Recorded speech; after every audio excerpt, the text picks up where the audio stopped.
right. Hello, this is CLSB Politics with Sean Briscoe. Thank you for joining my page. This is part 8 of my Project 2025. This one's on religion and politics, so it's going to get fun.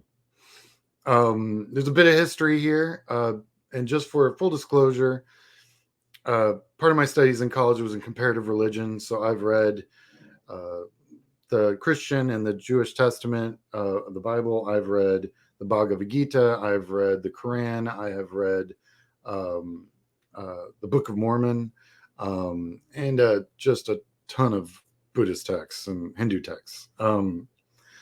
So I speak from, and I mean, I've been a Unitarian Universalist my whole life.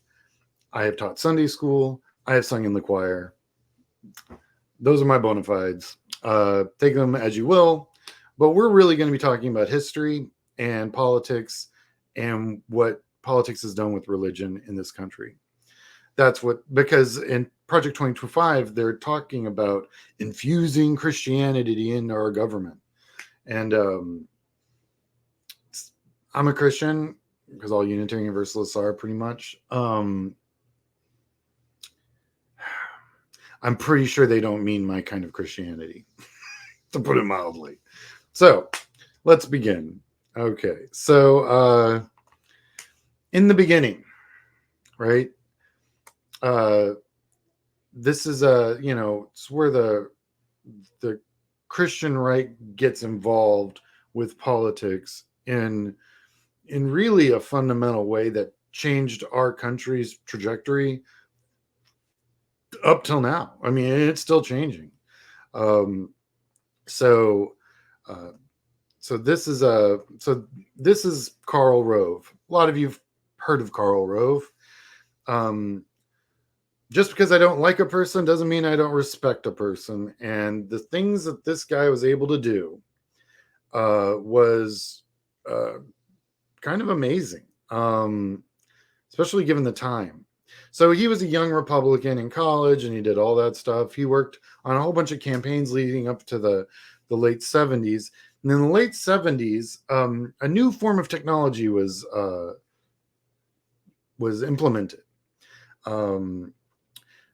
It was before Excel, and I think there was one even before this, but Lotus came out, which was a spreadsheet software that allowed you to handle huge amounts of data in a reasonably structured way. So Karl Rove and some of his friends were all, and he was very lucky. He hooked up with a couple of very, very smart individuals who knew how to operate large database management systems, and so what they did was they took the entire voter reg for Texas, and then they took all the membership of every evangelical church in Texas, and they compared the two. And anywhere where there was an evangelical member of a church that wasn't registered to vote, they got them registered to vote. And then they started the marketing, because you got to remember, this is when Roe is being passed by the Supreme Court. Women now have the right to control their own bodies. And so there's a lot of stuff going on. And honestly, abortion wasn't a big issue for evangelicals back then. It just wasn't. It was made a big issue because if you say something loud enough and long enough, it eventually turns into something, right? So what was the impact of this data that they did? Well, Karl Rove helped get the first Republican governor elected in Texas in 100 years. So that happened. He basically beat Dolph Briscoe. No relation. I get asked that a lot. I do have my picture. I did take my picture with him in the Capitol building in Austin. Why not? Basically, we're both Irish. We got kicked out of the same part of Ireland. That's where the relationship ends. Anyway, so the impact was, this was Carter in 1976. Decent win, not a huge margin, but Gerald Ford was definitely having his own problems, and he did all right. Jimmy Carter is probably our best ex-president in the history of our country. I actually met him at his foundation in Atlanta when I was very young. I was in high school. So I love the guy. He's also literally probably the best former president we've ever had. It's like he left the presidency and then built houses for the homeless for the next, I don't know, half century. I mean, you do. That guy's 100%. Anyway, so so this was his election, did pretty good. And then Reagan in 1980.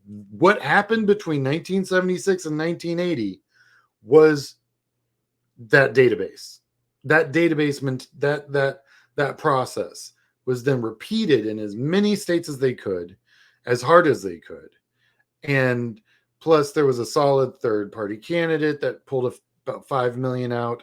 But Ronald Reagan's numbers, I mean, he got 4 million more votes than the previous Republican. Yeah, they call him the great communicator. I've actually gone back and watched some of his speeches, and I think he was all that. In fact, the only times I ever really remember my dad yelling at the television as a child is when Reagan was speaking or the Dallas Cowboys were playing. So there you go. And I mean, you can compare both these maps. I mean, obviously something happened. And it was something that was fundamental in how campaigns work. And this is when the GOP got the evangelical Christian movement fully involved into the Republican Party.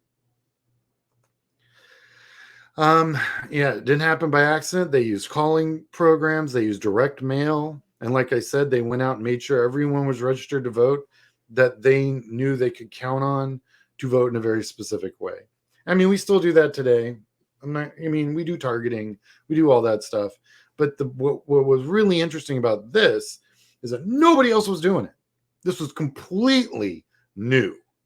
And obviously the Democrats in the time were not prepared. I mean, it literally changed how campaigns are run from that moment on. So I do not hate the player. I do hate the game. It is one of targeting and messaging and marketing, but it is the game that we have to play in order to maintain our freedoms and things of that nature. So what they did was, it's very simple. Step one, they get all the membership of all the evangelical churches. Step two, they put in a spreadsheet. Step three, they had automated, phones and mailing programs. That's how they did it. But like I said, nobody else was doing it. So it was like a brand new thing. It was like wheeling a cannon onto a battlefield for the first time and firing it. And the other army just has like spears and arrows. I mean, complete dynamic change. But there are other options that are happening right now. Faith leaders united for Kamala is Kamala. I'm getting that name right. They're out doing things. They've got a program going. And then you've got You the Vote, which is the Unitarian Universalists have put together a pack. And they're also going out knocking on doors, doing good work. You can go to youthevote.org and check them out. And if you email them, tell them I sent you. And they're doing the work that needs to be done. They're very progressive. They're you can Google up Unitarian Universalist. We had over 10 signers of the Declaration of Independence were Unitarians. So we've been starting trouble in this country for a long time. But they're doing good works. I do have a great quote from Karl Rove. As people do better, they start voting like Republicans, unless they have too much education and vote Democratic, which proves there can be too much of a good thing. But if you didn't think Karl was evil before, that's all you need to know. He needs to keep them just dumb enough where they'll vote Republican. That's his entire plan. And that's a direct quote. You can Google it. It's hilarious. But I hope this kind of gives you guys some understanding of what this is just a continuation of what the Republicans have been doing for my whole life, 50 years. And Project 2025 is absolutely just the next iteration of that continued path. And please share and subscribe and pass this along. Read up on Karl. He is not a good person. um, and but he did set the standard before there was a standard. And like I said, I don't have to like a person to respect them. And what he was able to accomplish was kind of amazing, flat out. But we're getting it back, and now with Kamala coming in, social media blowing up. God bless Queen Bee and Taylor Swift. You know what I'm saying? So we're going to be all right. So thank you very much, and I will be posting part 9 in a couple days. So enjoy.